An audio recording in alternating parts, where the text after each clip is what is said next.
Panahon na para tanggalin na natin ang systems loss na pinapasa sa consumer.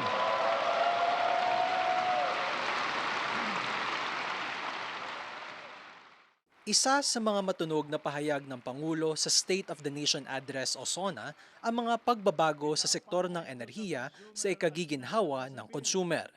Para kay Mercy Gabronino na nagpapatakbo ng karinderya ng halos isang dekada, malaking tulong kung maipapatupad ang panawagan ng Pangulo. Natutuwa naman po ako na napansin niya yung hinaing po nung matagal na nung mga tao na pababain yung singil sa kuryente. Ayon naman kay Annalisa Gaak, isang solo parent, maiibsan ang buwan ng pasanin para maitawid ang ibang pangangailangan ng pamilya. Nagkakanda utang-utang kami para lang pambayad sa bills na yan. Na dapat sa ibang bagay ginagastos yung pera sa pag-aaral ng mga bata, sa mga pagkain. Giit ng dalawa, halos doble o minsan triple na raw ang bayarin sa kuryente. 3,000, then parang pataas ng pataas. Etong 2 months o 3 months, biglang bulusok ng taas ng aming kuryente. Yun nga, 9,000, going to 10,000 na. Medyo tumaas ng halos 3,000, naging 10,000 na mahigit. 500 plus din kung susumahin yung mawawala. Pwede mo na pong ibili ng 2 tray na itlog yon. Kaya mahiling sila sa Pangulo. Presidente Marcos, tuparin mo ang pangako mo. Sana po magkatotoo. Magkatotoo hindi lang dahil SONA, nabanggit niya yung mga bagay na yung Ang panawagan ng Pangulo sa SONA, tanggalin na ang singil sa system loss. Paliwanag ng Department of Energy, ito ang nakonsumong kuryente na di matukoy kung kanino sisingilin. So kung hindi po tama yung kable, hindi po tama yung transformer, yung pong kuryente dumadaloy sa halip na dumaloy ng dire-diretso, magta-transform siya into heat. Meron pong mga bahay na nag-i-engage dun sa submeter, merong mother meter, tapos may mga submeter na hindi naman lahat ay nakaregister sa mga distribution utilities. Suportado ng ahensya ang panawagan ng Pangulo. Pero ayon kay Energy Secretary Sharon Garin, kailangan munang ikonsulta ito sa iba't ibang miyembro ng sektor. That is something we have to discuss first kung paano siya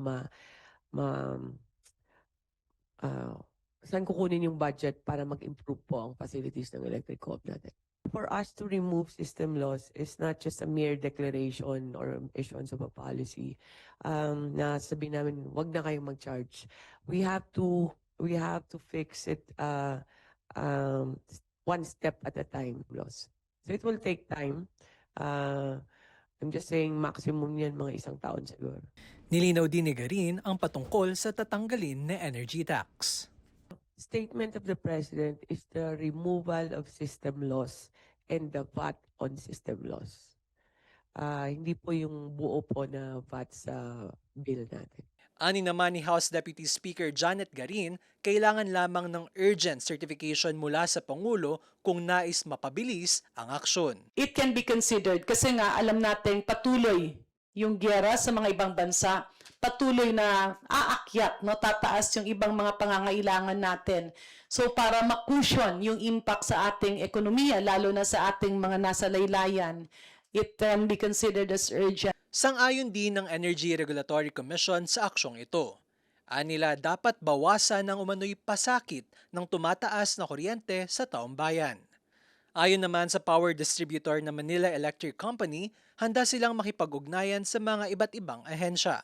Iginiit ng kumpanya na karaniwan sa operasyon ang system loss. Tiniyak ni Meralco Executive Vice President at Chief Operating Officer Ronnie Aperocho na hindi lalagpas sa 6.5% ang system loss, alinsunod sa takda ng gobyerno. Kung sakaling mapatupad, gaano kalaki ang mababawa sa singil sa kuryente? Ayon sa Meralco, 5% sa monthly bill ang singil sa system loss. Ibig sabihin, kung nagbabayad ka ng 5,000 kada buwan, 250 pesos ang mababawas dito.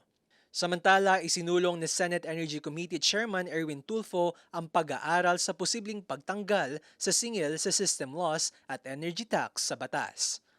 Para naman kay Akbayan Representative Chel Jokno, dapat huwag nang hintayin ng power sector na maamyendahan ang batas. Magkusa na raw dapat ito na huwag mangolekta ng system loss. Para sa impormasyong napapanahon at on-demand, Jim Cantos, News Watch Plus.